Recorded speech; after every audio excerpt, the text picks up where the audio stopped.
রাজধানী সহ বিভিন্ন স্থানে ভয়াবহ ভূমিকম্প। রিক্টার স্কেলে মাত্রা ছিল 5.5। আতঙ্কে ঘর বাড়ি ছেড়ে বাইরে বেরিয়ে আসে অধিকাংশ মানুষ। উৎপত্তিস্থল রাজধানী থেকে 14 কিলোমিটার দূরে নরসিংদীর ঘোড়াশালে।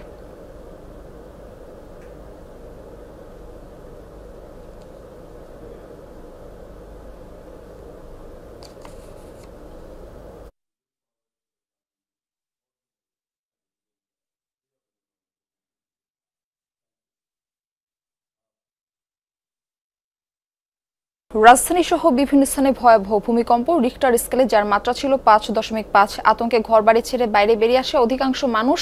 ভূমিকম্পের বিষয়ে আরো জানবো আমাদের সহকর্মী ফয়সাল মাহমুদের কাছে। ফয়সাল মাহমুদ, বাইরের কি অবস্থা দেখছেন, মানুষের মধ্যে আতঙ্ক কেমন দেখছেন, জানাবেন।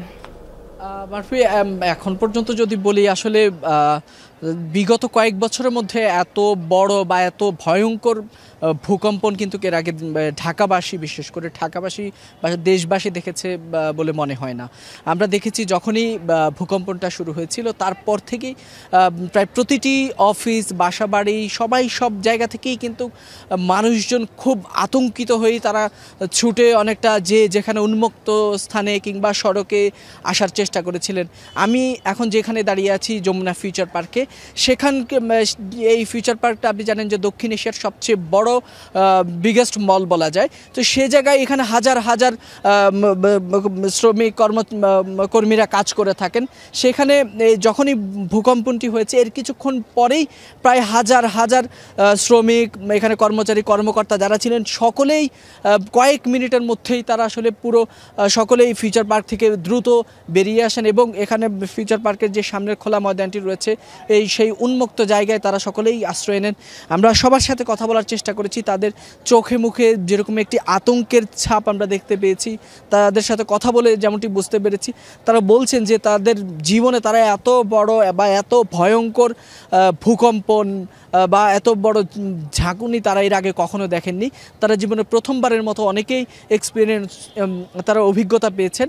তো সে জায়গায় আসলে তাদের মধ্য থেকে যদি বলি, বেশ আতঙ্ক বিরাজ করছে এখনো পর্যন্ত। প্রায় বেশ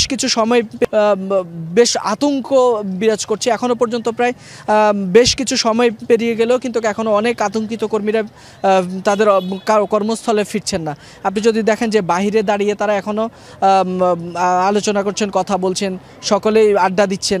অর্থাৎ মানে তাদের ভিতরে যে হঠাৎ করে আসা যে ভূকম্পনের কয়েক সেকেন্ডের যে আতঙ্ক, সেটি কিন্তু এখনো কাটেনি। এবং এটি কিন্তু শুধু যে ফিউচার পার্কের চিত্র, বিষয়টি কিন্তু এমন নয়, সারা ঢাকা শহরের মানুষজনই কিছুটা হতভম্ব হয়ে গেছে এই ভূমিকম্পের যে আঘাত এনেছে, যার উৎপত্তিস্থল মূলত ঢাকায়, যার কারণে এবারের যে কম্পনটি সেটিও কিন্তু অনেকটাই গুরুতর হয়েছে বা ভয়ঙ্কর বলা যায়। সেখানে আমরা দেখেছি বিভিন্ন অফিসের অভিজ্ঞতা অনেকেই শেয়ার করছেন।